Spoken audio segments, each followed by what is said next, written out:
Wake up, Australia-topia. Good morning, citizens, and welcome to Mad Max Straight Talk. Today, the question is, why will blockchain house the wealth of the future? And I have today, I'm very delighted to say, a man who's 37 years code and our resident blockchain expert. Please welcome Stephen Rollason. Thank you, Stephen. G'day, Mark. Good to see you. And you too. So what did you think of the question? Do you think it's a pertinent question that people should give some thought to? I think so. I mean, if there's an opportunity that technology can provide that enables you to secure your wealth, why wouldn't you take a look at it rather than leave it to somebody else? So can you just sort of, for those people who wouldn't know blockchain from a hole in the ground, just give them a quick summary of what blockchain is and how it came about? Well, a distributed ledger technology is a record of transactions made between one or more parties and it's structured in such a way as a copy of that data which exists across many computers, not just one or two. So is this the magic of Satoshi? It is indeed, yes. That was Satoshi invented Bitcoin. Right. Did he invent blockchain, or did blockchain already exist? Well, the blockchain supports the Bitcoin currency. And what do you think of Bitcoin? Well, I think it's a great innovation, particularly a very interesting way in which we can secure and transfer wealth without requiring a third party. Would you buy it? I have, and I do. Okay. So I've maintained on this program that Satoshi made an error by having limited supply, given the potential for unlimited demand, and it goes up and then it seems to go down, then it seems to go up and it seems to go down. Right, volatile against fiat-based currencies, yes. Okay. Now, if he had had unlimited supply, and if he had licensed his model regionally, and if he said, I'm going to create a peer-to-peer cash transfer system, then wouldn't he have been able to create an independent banking system, not a complete one, but just one that was the peer-to-peer cash transfer system? Well, possibly. I mean, it depends by who's designing a particular blockchain solution that moves away from his particular design. His design didn't require other parties or people to specifically architect a banking platform per se. So the idea of limited supply offered scarcity to Bitcoin. Of course, it gave them a reason to buy it. Correct. But was he not trying to facilitate movement of a store of value from this person to this person without them having to go through the Swift code system? Quite correct, yes. And is it not the case that the Swift code system is a privately owned system globally? It is, that's right. Which means something like Visa, which bleeds probably every single coffee buyer in Australia. Well, every single business, 2.5% of their gross revenue for card products, so it goes to Visa, MasterCard, that's right. So those revenues, in due course, could stay in the community and they could potentially be shared by those people who own the valued relationship and the data that gives rise to that commercial transaction. Absolutely.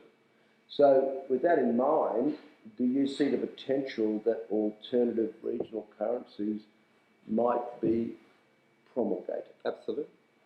Do you think government will like that? Well, I think they've got much choice. They've got their own problems. I mean, everyone hates the government. And, we really need an organisation that's just hated. What we really need is people working together in the communities and building their own wealth. And there's now technology to support that. So it's fairly obvious if you put the right teams together, you can offer that opportunity to everybody and outside the government. So can you have an asset-backed alternative regional currency?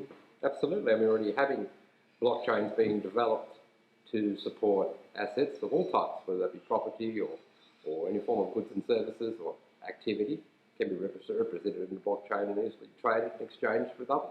So let's take property, because Australians got a bit of a love affair with property. They're persuaded. Buy a house, buy an investment house, that's right, buy another house, yep. So let's assume that in any given community in Australia, you've got properties that either are unencumbered or there's a proportion of equity. Can I take that value and can I deposit it up into the blockchain by verifying the existence of the property, validating that value, Yes, and then moving that up into the blockchain? certainly could. Well, isn't that got the potential to be quite disruptive? You've now got a property-backed digital currency. Right. And if I set that on par with AUD... Makes sense for Australian property. Right. Now, if I then put that into an exchange system where I was able to list all of the assets and I was able to indicate which banks those properties were held by, Yes. would statistically I not find that 90% of all mortgages were held by 4 major banks? You would? Okay. Are these the same major banks that have been engaged, according to the Royal Commission, in aberrant and sustained criminality over the last 10 years? Not surprising that it has centralised systems. The data is subject to change. They can change. Essentially, take your wealth and do what they like with it. From time to time, they do. That's why we have Royal Commissions. Well, the Royal Commission hasn't actually identified blockchain as a solution, and it doesn't seem like there's any legislation flowing anytime soon out of Canberra. So I'm a little bit curious whether there's some connection between centralised control of capital and the centralised control of politics, and whether... Do you think you could blockchain a politician and take them up there? It would be highly unreliable, unstable. I'm not sure if you could trust it. What if you just were to create an entirely fictional country up in the blockchain and you called it Australia-topia, ladies and gentlemen, where politicians are smart, banks are honest, and citizens collaborate. And you don't have any politicians at all. Well, now you're talking. I mean, politicians are power brokers. They exchange deals to satisfy their constituents through a party-based system in Canberra, right? So, I mean, if people really want to take responsibility for their wealth, their happiness and their community, then they can do away with that, and they can use a blockchain as a democratic system for counting votes, or proposing policy and having it voted themselves, take control of their own assets, their own community, and responsibility for their delivery of services.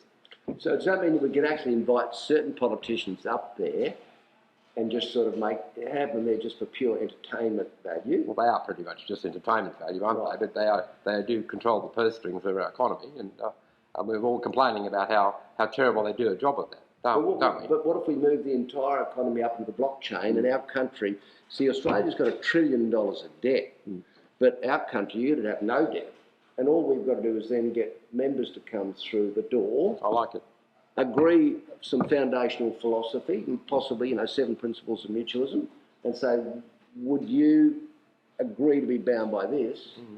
We could do and that. we could have another world. Why not? Of our own. Why not? Wow. So if you did that, does that mean that I could bring the car up there and put it into a balance sheet, and then I could say, well, that's my car, and I'm willing to put it at risk if I wanted to then create my own banking system?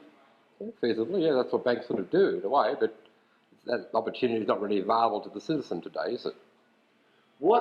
Have you seen that latest movie of Steven Spielberg? It's called Ready Player One. I haven't, sorry.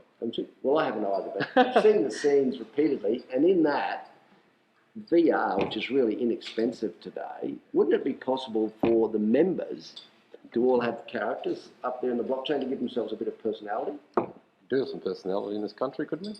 Well, we might have struck gold here today with an idea, ladies and gentlemen, just from a marketing viewpoint, because we're all a bit, we all get bored with our own personality, and sometimes we'd like to, find the hero within. So we might have dug up something here. We're not going to dig into it any deeper. Have you got any closing comments about the future of wealth being stored in the blockchain, including maybe even a new personality? Well, I'd take any personality if it meant that we could have a better society. On that note, thank you for joining us, ladies and gentlemen.